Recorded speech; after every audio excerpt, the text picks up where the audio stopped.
Hi, I'm Ann Myrick, and today I'm going to show you how to do an oil hardwood floor.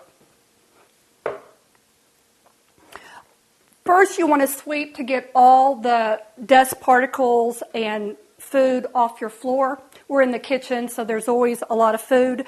There are many products out there. I am using Murphy soap, but there are many things that you can get commercial or use that's already in your cupboard.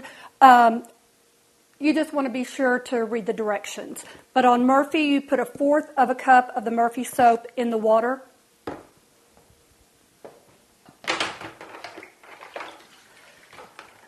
Since we're using an oil hardwood floor, you want to be sure that you wring your mop out very well, and then you go back and forth across the floor.